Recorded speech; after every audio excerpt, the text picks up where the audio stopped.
as well as to reestablish the principles of religion, I, myself, appear millennium after millennium. Please repeat. To deliver the pious. To deliver the pious. And to annihilate the miscreants. And to annihilate the miscreants. As well as to reestablish the principles of religion. As well as to reestablish the principles of religion. I myself appear millennium after millennium. I myself appear millennium after millennium. Okay, now I realize that the text is probably too small for most of you to see, but anyway, this is the commentary. Do not suspect that the Lord is cruel. Oh, here, you know what? Maybe I should mute everybody. Just one second. Mute it. Do not suspect that the Lord is cruel because he annihilates the miscreants. As a mother's fondling and chastisement of her children are not displays of cruelty, but exhibitions of her affection, it should be understood that the killing of the demons and protection of devotees are similar exhibitions of the mercy of the Supreme Lord Vishnu, who is the maintainer of both pious and sinful persons. Sridhar Swami's Subodhini commentary. One may argue that the great sages and devotee kings are qualified to counteract the decline of religious principles and check the increase of irreligious practices. So what is the need of your appearance? This is true, but delivering the sadhus, destroying the miscreants, and reestablishing the principles of religion are impossible for others to perform. Therefore, I personally appear. Delivering the sadhus means to deliver the unalloyed devotees from the misery of their intense desire to see me. The word dushkritam refers to demons like Ravana, Kamsa, and Keshi, who are invincible to others and who give distress to my devotees. The word Dharma Sangstapana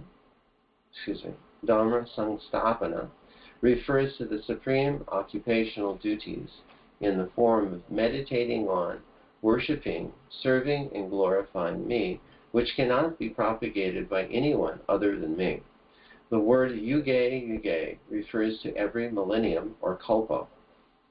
One should not doubt the Lord's impartiality when he kills the demons, because the demons who are killed by the hand of the Lord are delivered from hellish material life, which has been awarded to them due to their sinful activities.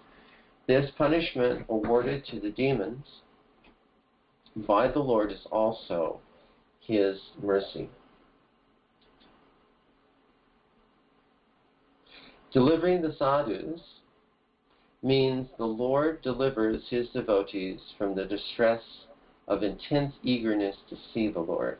Because the devotees are constantly engaged in remembering the Lord's form and qualities, they have a strong desire to see the Lord, who is thus manifests his enchanting form before them.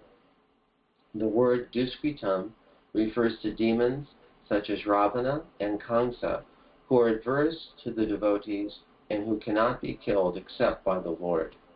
The word dharma refers to the pure devotional process of worshiping the Lord, meditating on his form. Although the process of devotional service is performed on the basis of regulative principles, it cannot be propagated by others. Excuse me. The word sangstapana indicates preaching properly. These three purposes are the cause of the Lord's appearance. No one should doubt the Lord's impartiality when he kills the demons, because the demons who are killed by the Lord attain liberation. This chastisement of the demons is the display of the Lord's mercy. Shri Balade Vidyabhushana.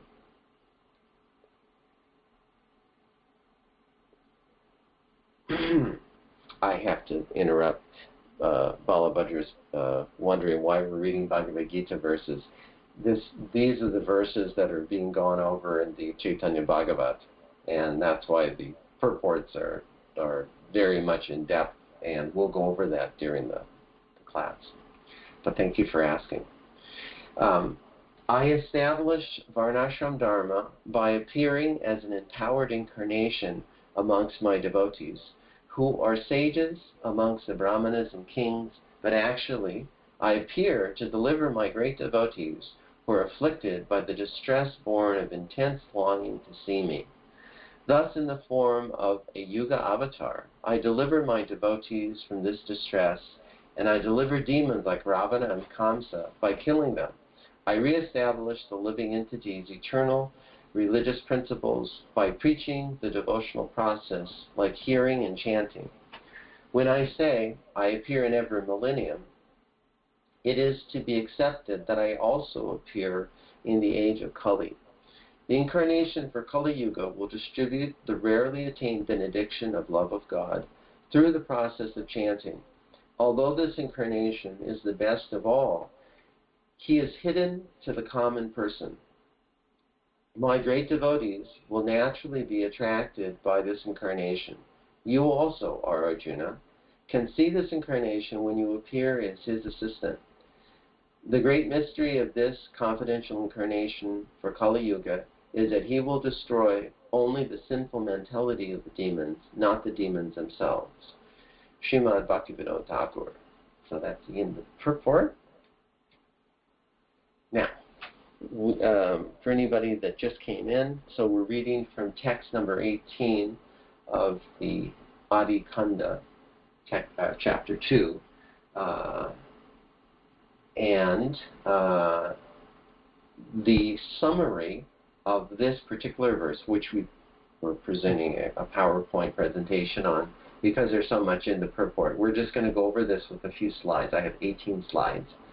And then after that, we'll continue reading, and we'll end on time today at 7 o'clock.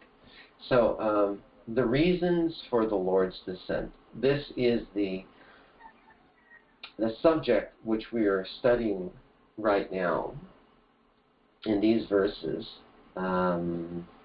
This verse in particular from the Bhagavad Gita, which is from chapter 4, verse 8, is to deliver the pious and to annihilate the miscreants, as well as to reestablish the principles of religion.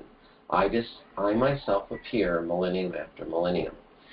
So the Lord's incarnations are very difficult to understand.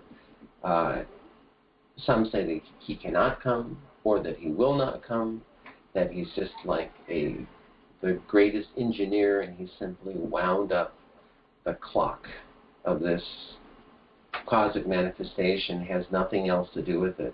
Once being wound up, it's going on its own accord. It's very difficult for the common man to understand anything about the Lord. However, by the Lord's mercy, we can understand something about him. So, in this verse, which we're studying, it comes on the heels of several other verses which we've been reading in the Chaitanya Bhagavat. So I've selected about a half a dozen verses that I want to go back over to get us into the understanding of how did we get to this verse from the Bhagavad Gita. So starting from text 3, Vrindavan Das Thakur says, all glories to Lord Gauranga, along with his associates. By hearing the topics of Sri Chaitanya, one attains devotional service to the Lord. So, just sitting down like this in the association of devotees, by hearing these topics given by the author about the Lord, that itself is devotional service, which gives us some qualification to receive the mercy of the Lord so we can understand him to some degree. And then, shooting over to text number 6, he says, although the truths of the two brothers and their devotees are incomprehensible, they can be realized by the mercy of their lordships. So, Gaur Nitai, if we please them in the association of the devotees, we can understand something about these topics. Text 12, the Lord's incarnations are very difficult to understand. Who has the power to understand them without his mercy? In the Srimad Bhagavatam, Lord Brahma concludes that the pastimes of Krishna's incarnations are inconceivable and inaccessible. So you can just imagine Lord Brahma. I've made this point many times, is that his lifetime is 311 trillion years. Our lifetime, if we go into our old age, maybe we can get up to 100 years. That is quite rare. But you can just imagine if Lord Brahma's lifetime is 311 trillion years, and our lifetime at the most 100 years, his intelligence is that much more than ours. And he says that the pastimes of the Lord are inconceivable and inaccessible to us. So we should listen with rapt attention to the Lord's pastimes in order to understand something about them. Then texts 14, 15, and 16. O Supreme Great One, this is Lord Brahma.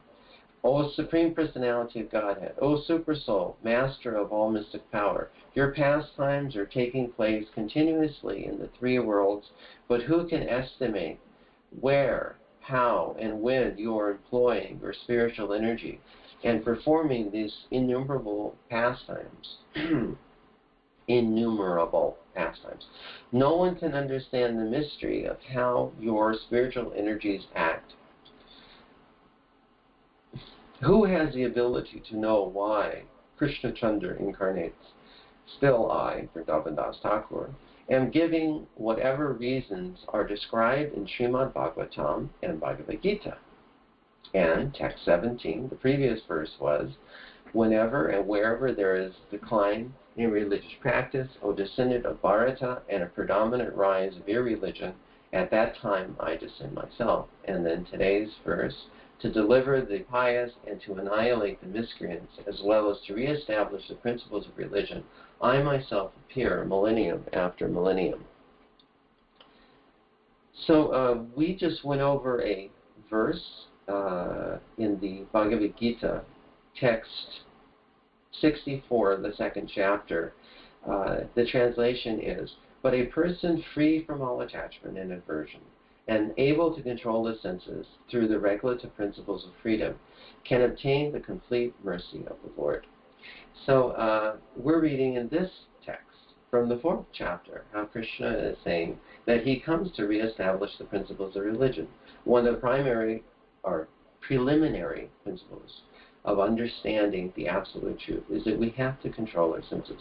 So in the second chapter, Krishna is saying, if you follow vidhi, the regulative principles, then you have a chance to attain my mercy.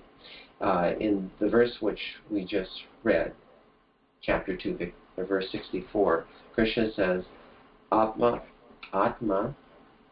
Vishya Videyatma. So Vishya is the object of senses. So if we're able to, with the power of ourself, understand that we are not this body, and the senses have nothing to do with giving us enjoyment, then Atma Vishya Videyatma, by following the principles of freedom which are given in the Vedic literature, Prashadam Adhigachati. That's the verse. Atma Vishya Videyatma Prashadam Adhigachati. Then we get the mercy of the Lord, and we're able to control our senses. So in that verse, the purport, I wanted to read one very nice statement by Srila Prabhupada, which I think has a bearing on what we're discussing today.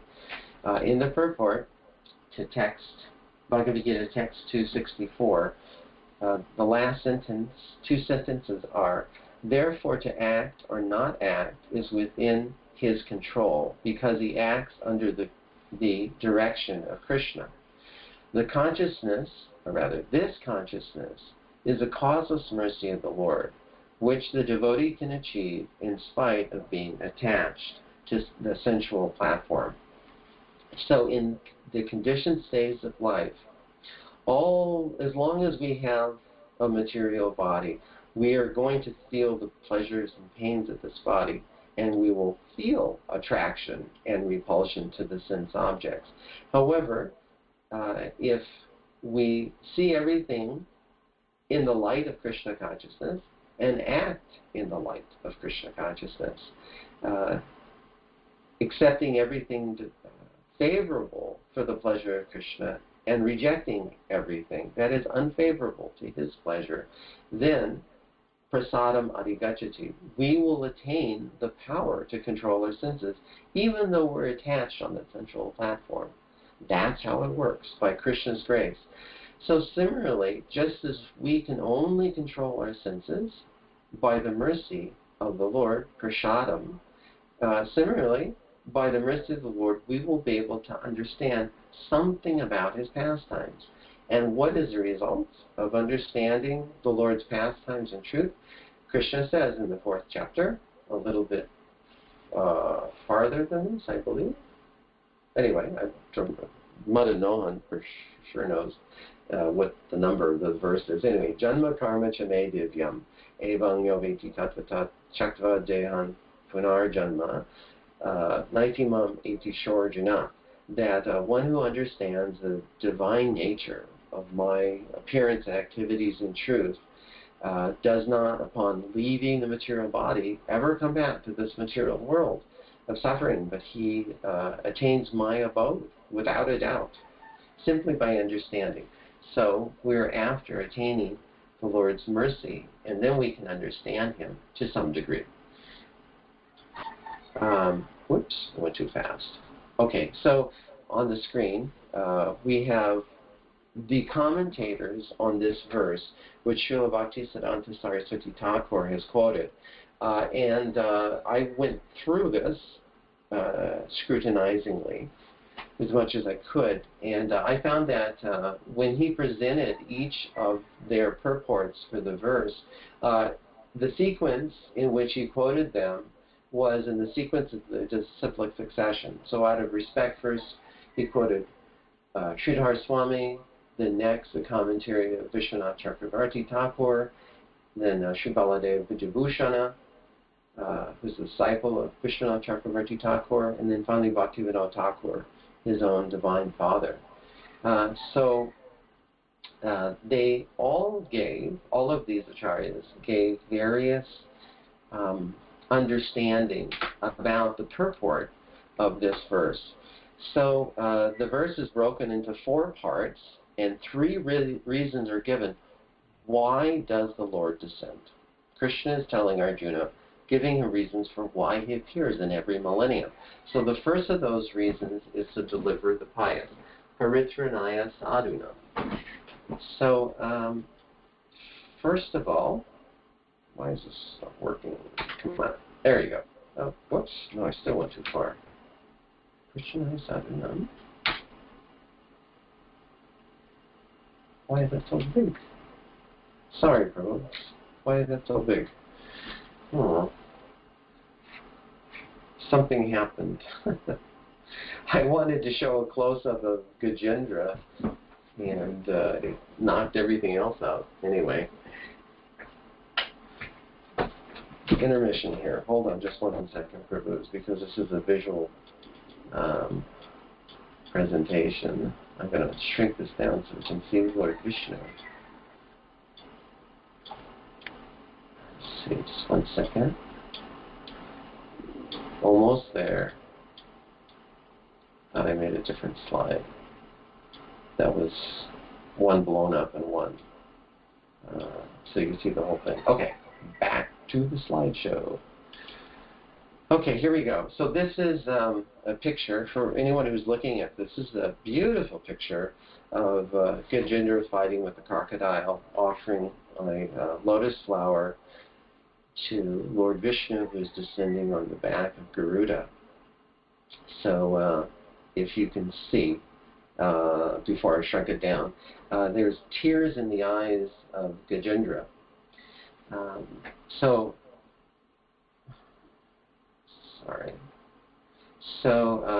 when in this verse it says Paritranaya sadhunam, Krishna is telling Arjuna that I descend to deliver my devotees. So there's tears in the eyes of Gajendra. So part of the impetus for his tears surely must be that he's in great pain. But then again, when Krishna's devotees are put into pain, it's actually impetus for remembering the Lord. Whether it's by pain, physical pain, or the pain of separation from the Lord, which is on a much, much higher platform, still, they're both impetus to the Lord. So when he puts ordinary devotees like us in pain, we should see it as a great opportunity to remember the Lord. My wife, she listens to a lot of lectures in Russian language or Lithuanian or something. So she sometimes will relate to me what she's listening to. The other day, she was listening to this one devotee that was relating. He was in prison by the KGB for many years and went through horrible tortures. And he would be beaten, just like Haridas Thakur, beaten severely, where there's blood all over his back. But he said that when he would pray to the Lord, somehow or other, even though he was beaten severely, he couldn't even stand. He was just absolutely on the floor. He couldn't stand anymore. But he would not feel the pain. That is the Lord's mercy. So pain can be physical, but that can be seen as an impetus to remember the Lord. We should never forget that. Whether we receive mental pain or pain of infamy or pain of separation from the Lord, that is the highest platform. We should see this always as an impetus for the Lord, and by that surrendered situation that we are put in, a helpless situation, then it gives a reason for the Lord's descent. So this next slide shows another wonderful Brijvasi painting of Krishna leaving to Mathura, Krishna and Balaram leaving from Mathura. He's got his foot on the wheel of the chariot, just about to ascend, with the Kura ready to go, and all the gopis are pitiably surrounding him, begging him not to leave. So in the on the slide, we've got, first of all, the commentary of Vishwanath Chakravarti Thakur. He comments that Paritranaya Sadhunam refers to Krishna's desire to deliver his unalloyed devotees from the intense misery of not being able to see him, of their desire to see him is so intense that they're put in complete spiritual distress.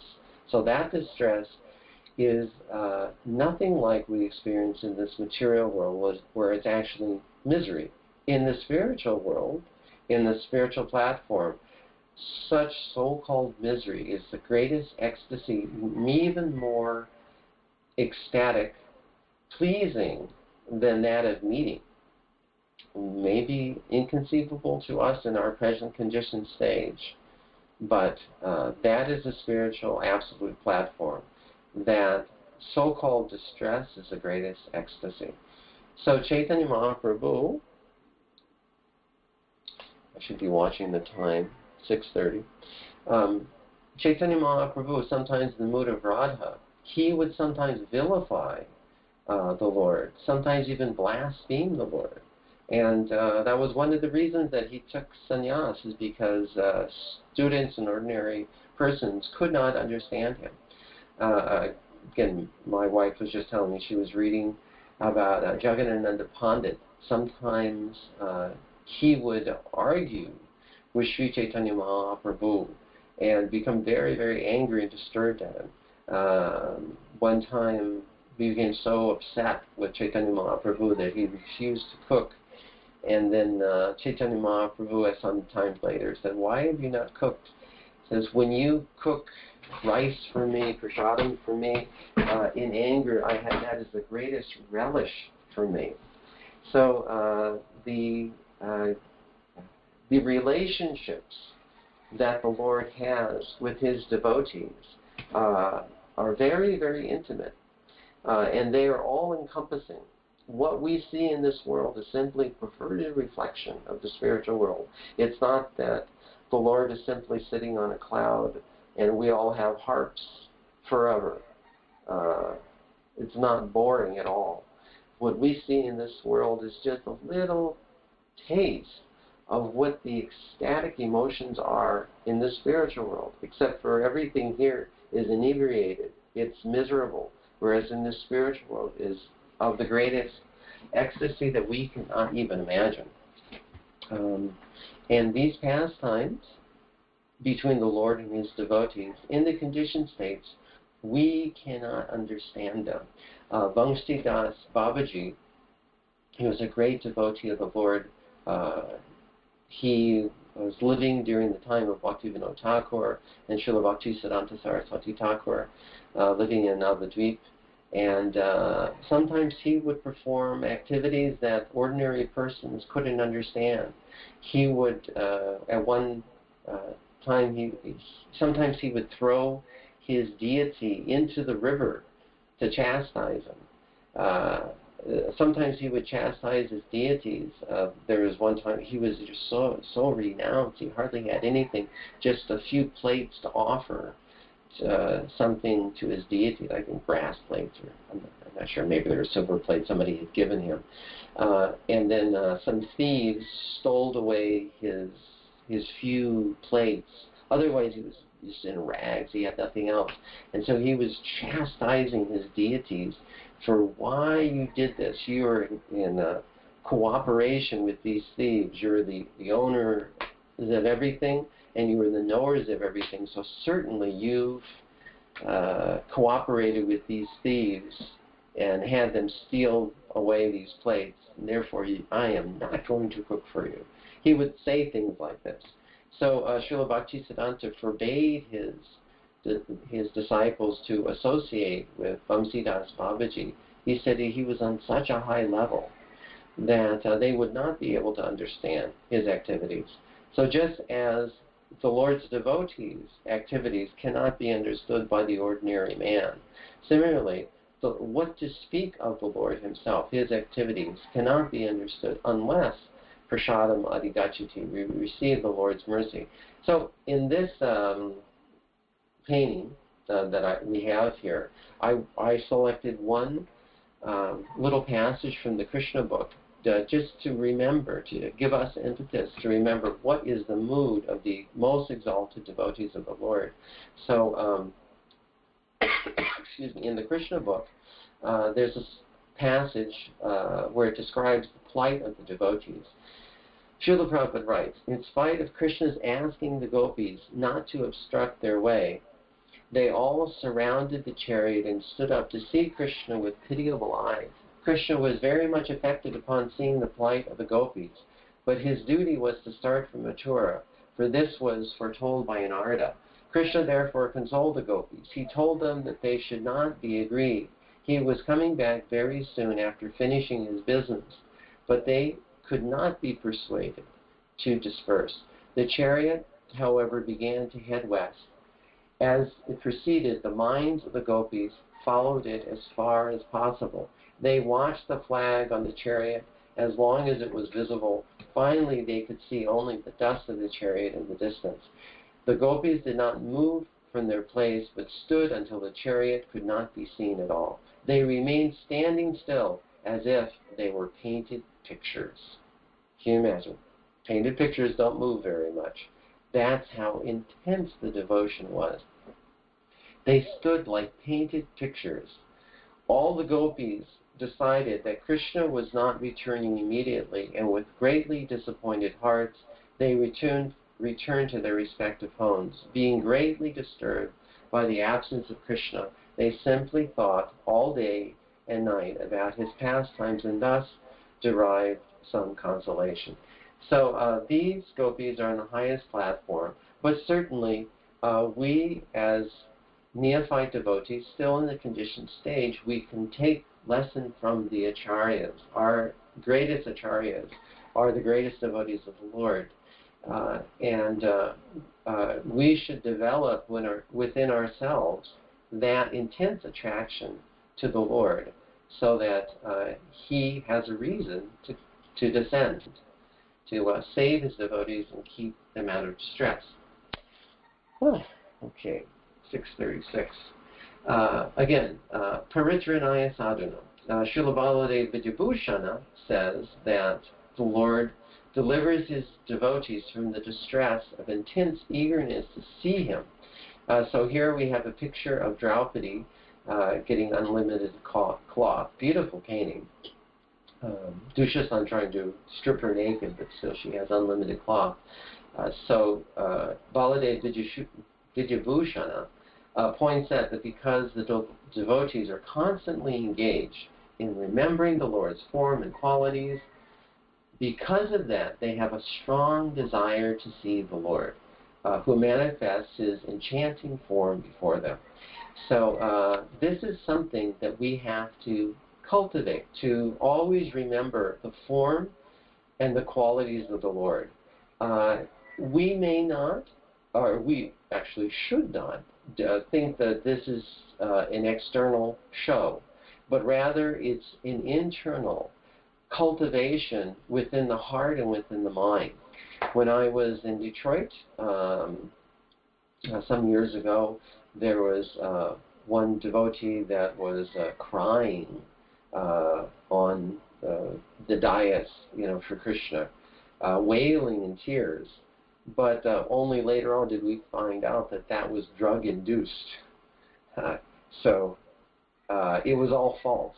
So an external show is not desired. Rather, by our mind, by our words, and by our actions, but especially by our mind and by our heart, internally, we have to develop this mood of crying for Krishna. Just as Draupadi showed this example. She was trying to keep herself chaste, not being raped or seen naked in front of all these leaders of the world, completely disgraced. So she was holding on with one hand and then calling out to Krishna with the other. And there was only when she raised both her arms, fully surrendering to Krishna, that Krishna saved her. So that's what Krishna wants. Krishna wants full surrender from all of us. And that's not easy, that's difficult to understand. Just if we have a wife or a husband, we want full surrender. We don't want them running all over town, having relationships with others and pretending that they're giving us full devotion. Krishna is asking full surrender, and that's what He wants to give to us, the gift of pure devotion. And once we do that, then we'll have some sort of an understanding about Him. He'll be able to bestow His mercy upon us. So, Paritranaya sadhanam, and then the next point is vinashaya to duskritam. So here we have a picture of Denakasura being killed by Krishna and Balaram. Actually, Balaram killed Denakasura. Just as a side note, I am looking at the time, but just as a side note, I did a little research into this. By the way, just preparing for this class was so much fun. It really is. It's great when we have these classes because it gives us all an opportunity to really study the Bhagavatam in depth. But according to the Garga Samhita, in his previous life, Denakasura was the son of Bali Maharaj named Sahasika, not Samika, Sahasika. So, Denakasura was the son of Bali Maharaj. Once when Sahasika was enjoying with 10,000 women on Mount Gandhamadana, he made a lot of noise which disturbed the meditation of Durvasa Muni. So Durvasa cursed him to become an ass, saying, "Fool, ass-like person, become an ass, a demon, after 400,000 years in transcendental circle of Mathura, in the sacred forest of Talavan. You will attain liberation by Lord Balaram's hand." So Denakasura could not be killed by Krishna because Krishna had given his word to Prahlad Maharaj that he would not kill any of his family members. So, of course, Bali Maharaj is one of Prahlad Maharaj's descendants, and so is this demon who became a demon. So, anyway, I know that was kind of off the subject, but I just thought it was so good I wanted to read it. So, Dainakasura, he represents ignorance. We are ass-like fools because we have forgotten our dearmost friend and his devotional service. So Krishna comes to destroy our ignorance, and Lord Balaram, in the form of the spiritual master, kills that Dainakasura, ignorance of false ego. So Vinashaya Taduskritam, Krishna comes to kill the demons. So in the next slide we have Lord Dashinadeva annihilating all of the associates of Hiranyakashipu. I love this painting. You can see it here.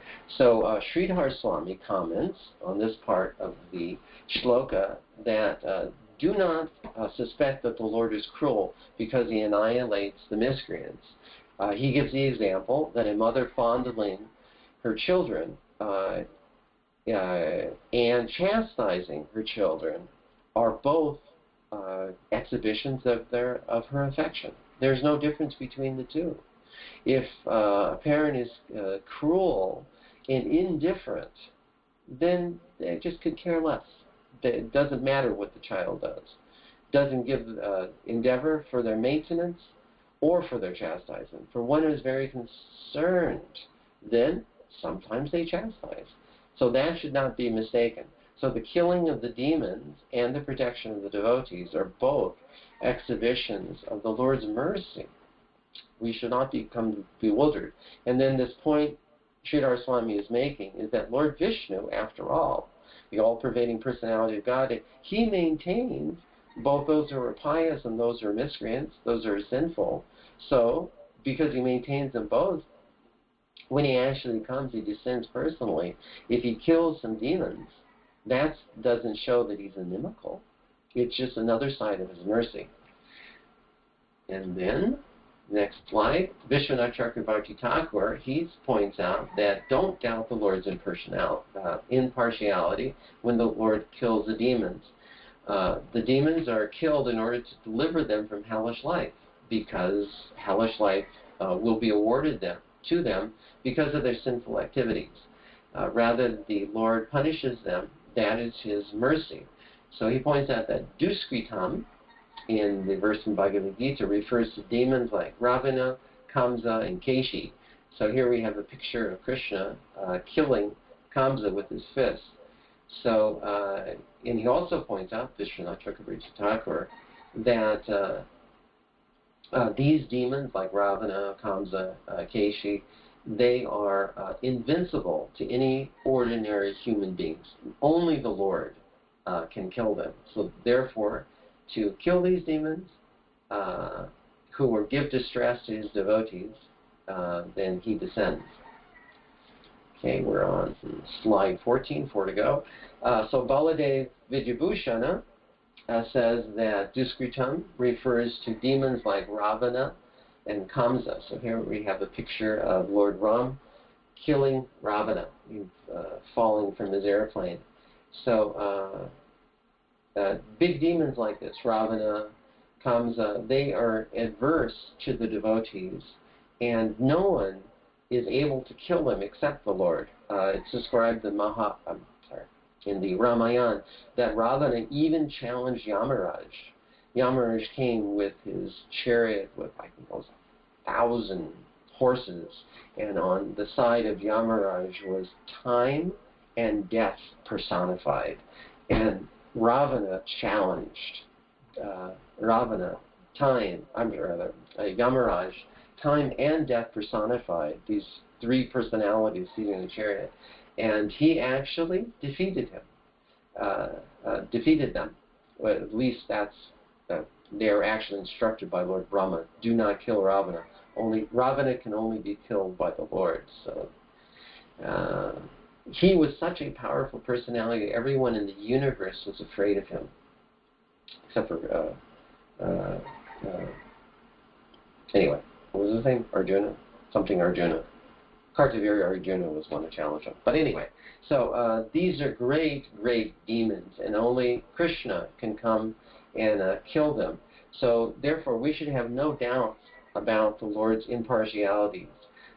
When such big demons as Kamsa and Ravana are killed, they immediately attain liberation, and therefore his chastisement is only a display of his mercy. Okay, now we're on the 15th slide. This is a beautiful picture of Lord Vishnu personally coming to accept the offerings of his devotees.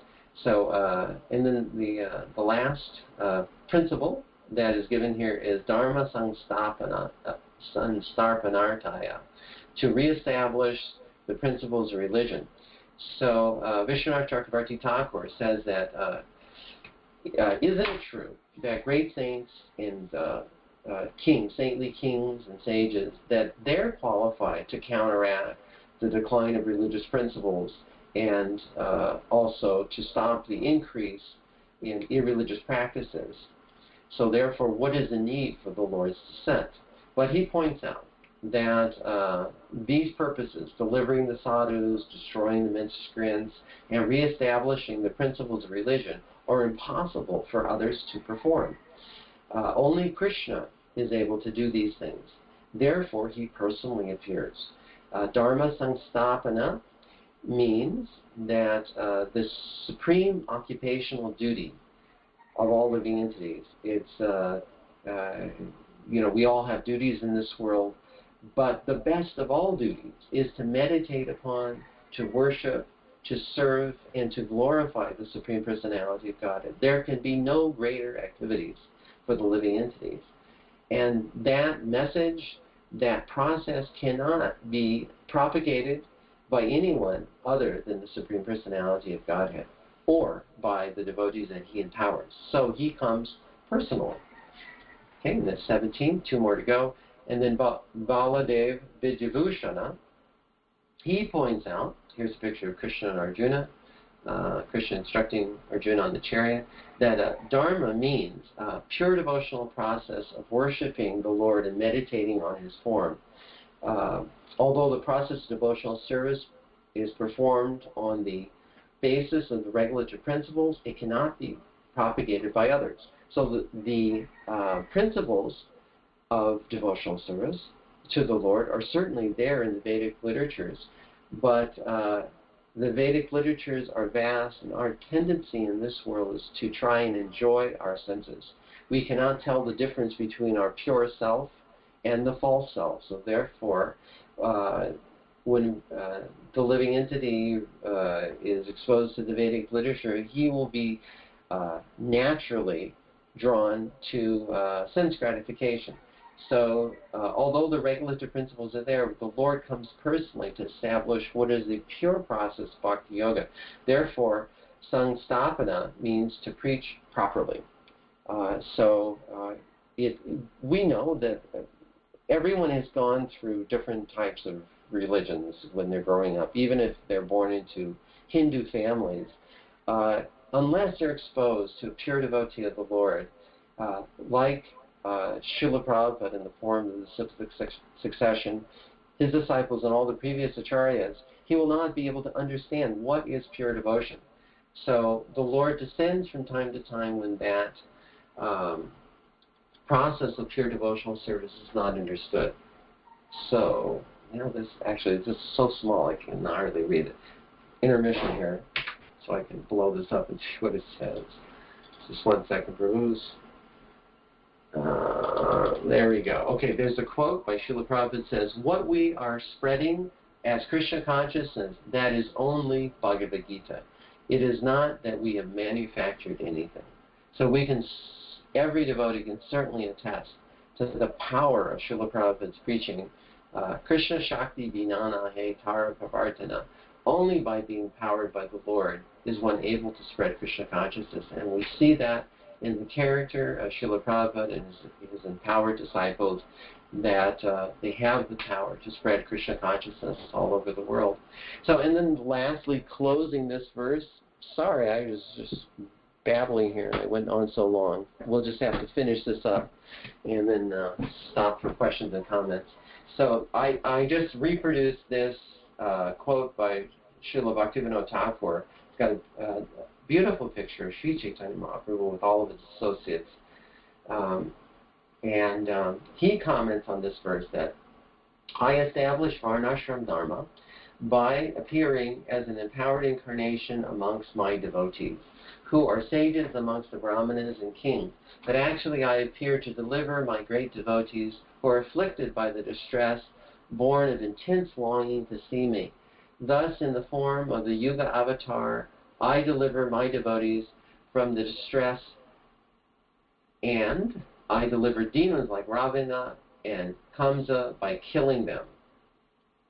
I reestablish the living entities' eternal religious principles by preaching the devotional process of hearing and chanting. When I say I appear in every millennium, it is to be understood that I also appear in the age of Kali. The incarnation for Kali Yuga will distribute the rarely attained benediction of love of God through the process of chanting. Although this incarnation is the best of all, he is hidden to the common person. My great devotees will naturally be attracted by this incarnation. You also, Arjuna, can see this incarnation when you appear as his assistant. The great mystery of this confidential incarnation for the Kali Yuga is that he will destroy the sinful mentality of the demons, not the demons themselves. Srila Bhaktivinoda Thakur. In the next few verses, which we never got to, Vrindavan Das Thakur is going to come to the point where he quotes that verse from Karabhajana Muni, Krishna Varnam Trisha Krishnam Sango Pangasana Parishadam. So this is in line with what Bhaktivinoda Thakur is saying, is that every millennium means also the Kali Yuga, even though Tri Yuga, the Lord is known as Tri Yuga, he appears in 3 yugas, but he also appears in the Kali Yuga, but in a hidden form, and that is Sri Chaitanya Mahaprabhu. And Arjuna will be able to see in the form of Ramananda Roy. So, this is not how I planned. I didn't want to speak so long, but it happened. So we only have time for a little bit of comments and questions. I really want to stress to Prabhus, I know this it's going to be hard to get into this, but we should really try and stop on time. So we have 7 minutes to end on time at 7 o'clock. I think it'll be much easier for everybody to, to come on time, and then as long as we leave on time. That way we can make this a regular part of our daily activities. So, does anyone want to make comments or elaborate on this verse that we're studying here from the Bhagavad Gita about the Lord's descent? Hare Krishna, Prabhu. Hare Krishna. Thank you so much for such a wonderful class. You brought up something that I never knew or thought of before. It's so wonderful is that I always thought of Krishna delivering the devotees from the distress of this material world, and I never understood that that distress was the distress of separation, intense separation from the Lord, and that it's because devotees want to see Him, and that's just mind-opening for me. I just didn't know that, and after all these years, so I know Krishna is there in His holy names and in His deity form, but Srila Prabhupada also exhibited that intense ecstasy, but of separation from Lord Krishna. And so thank you very, very much. It was very helpful, and your slideshow along with this was just amazing. And so thank you very much, Prabhu. I loved going through this. Boy, it's amazing when you go through the commentaries of the previous acharyas, what's revealed, the depth of their realization. A real benediction to go through the Chaitanya Bhagavat like this and see what the previous acharyas have to say. Ramananda, you talked about empowered preaching.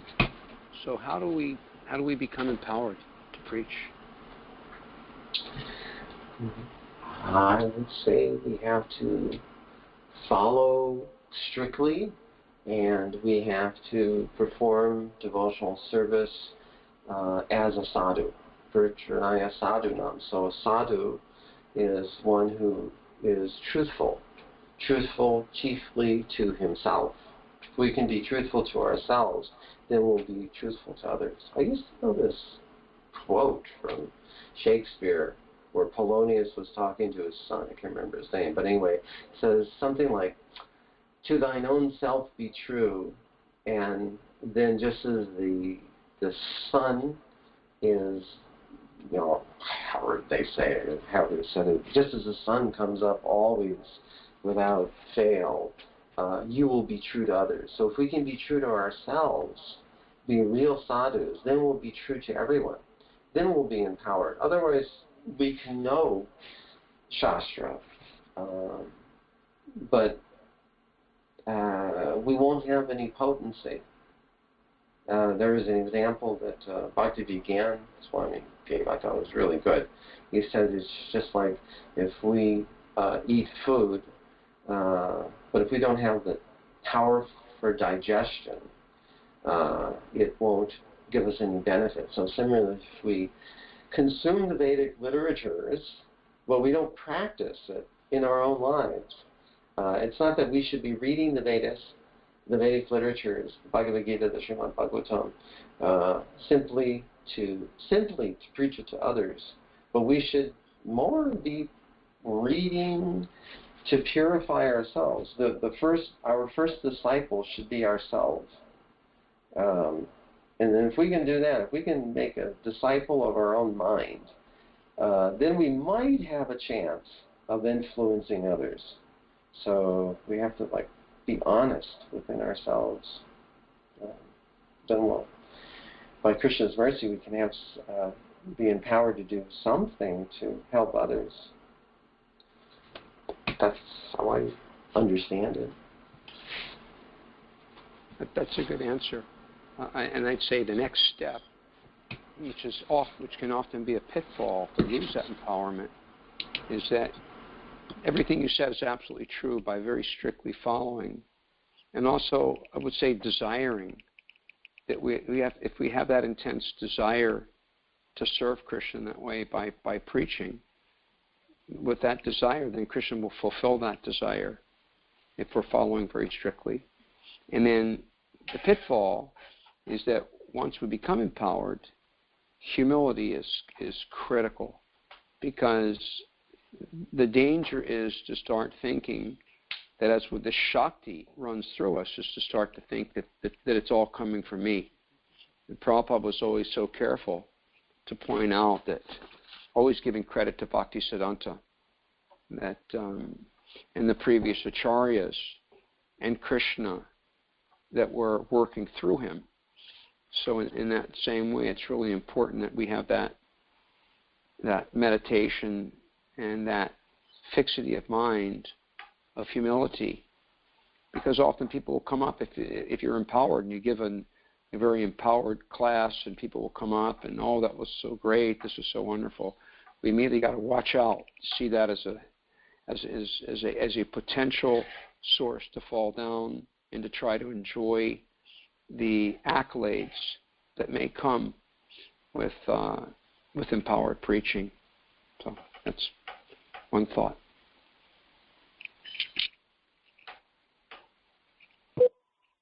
Ramananda Prabhu, could I ask a question, please?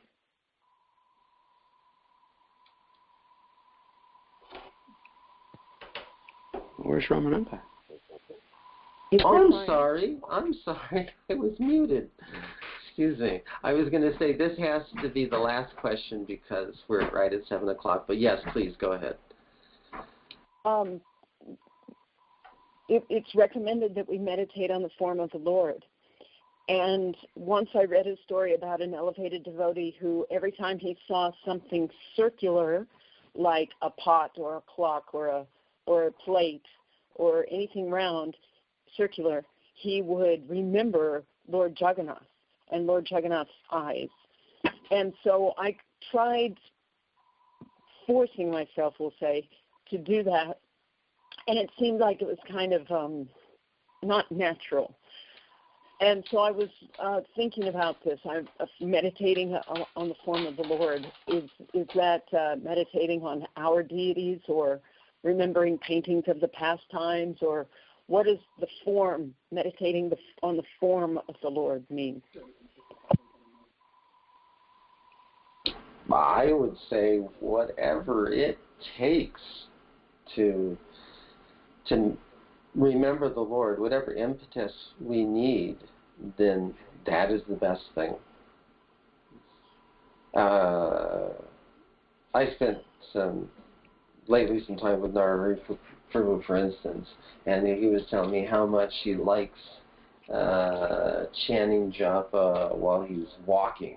He just can't stand in one place, and I kind of the same way. So that way it helps concentration. Then there's other devotees that have like pictures they plaster all over their homes to remember the Lord.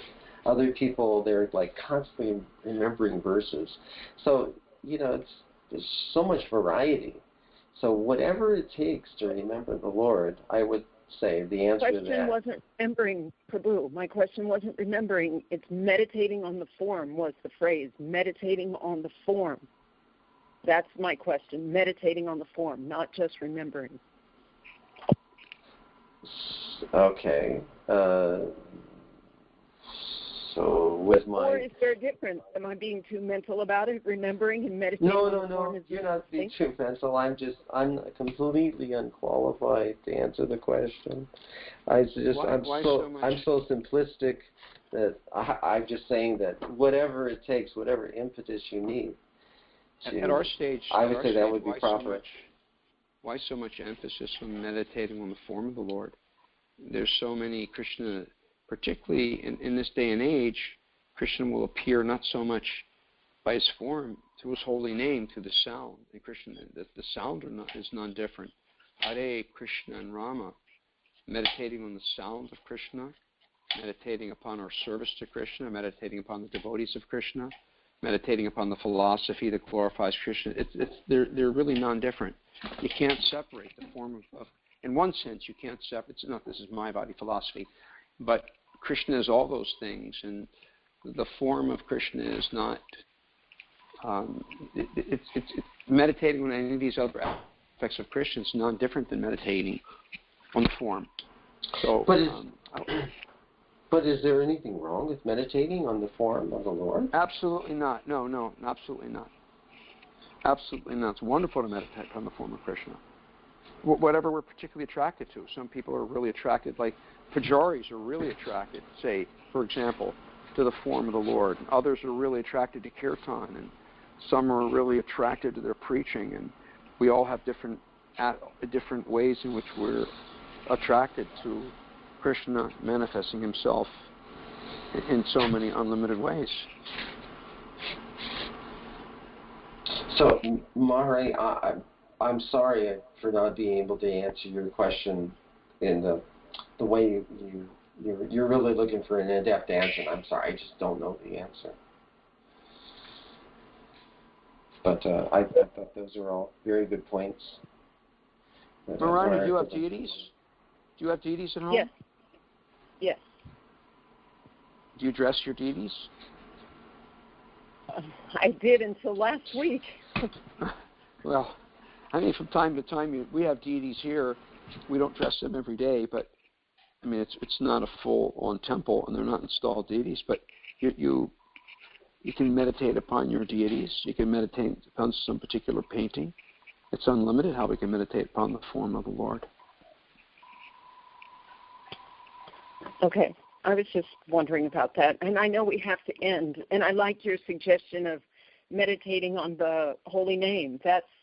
I'm completely into meditating on the holy name. And this morning we're having Harinam down in downtown Hilo. If anybody wants to join us, we start at 10 o'clock. Yeah, there's that verse by Rupa Goswami.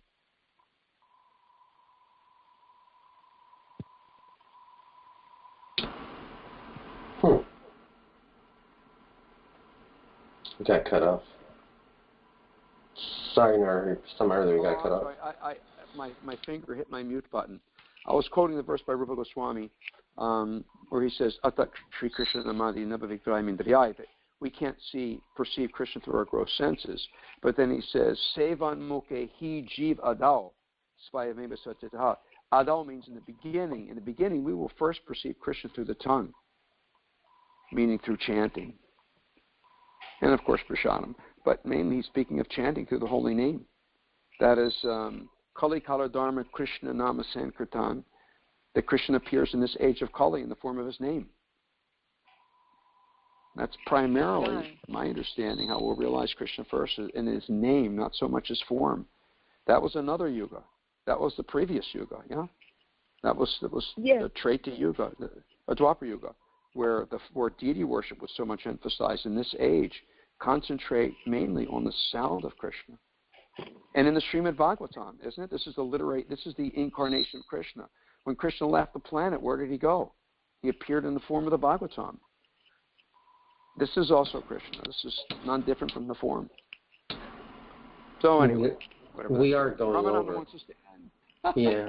Although, just to close on this point, but does that mean that when we that a devotee should not cultivate remembering the form of the Lord, remembering his qualities, remembering his pastimes, that he should only concentrate on the sound vibration of the Lord, and the Lord in his form, his qualities, his pastimes? All the above. But the most important is Krishna's name. That's my understanding. And again, devotees may have particularly strong inclinations towards one or the other. But if we're to make a kind of a general statement, definitely all of the above. But most important in this age is Krishna's name. Okay, that sounds right. Okay. The reason I asked the question is because in the purport there's this sentence that says, the word Dharma refers to the pure devotional process of worshiping the Lord and meditating on his form. So that's what brought up the question. Okay, and remember now, when we study, we have to have a global understanding of everything we read in Prabhupada's books. We can never take just one little statement and put a magnifying glass to it or a microscope and take it out of proportion to everything else we've read and everything else we've understood. We can really distort the philosophy by taking one point and just focusing on it too much. Then you lose the... I'm glad you told me that, because other devotees have told me that Srila Prabhupada's books are like holograms. You can take one sentence and it's purifying and it's eternal and it's completely complete. So thank you for telling me that. Well, I mean, that's true. Prabhupada had said, if you just read one word, read one sentence, and become purified. But the general understanding we want to have is we should read all of Prabhupada's books and have a very global understanding of this philosophy. And I think we get that pretty well with all the varieties of speakers we have in the Bhagavatam and everyone sharing our realizations. I think we're accomplishing that right here, hearing every day. Ramanandaji, I know you want to end, so I'm going to shut up. Abel. Thank you for going over. Sorry about that.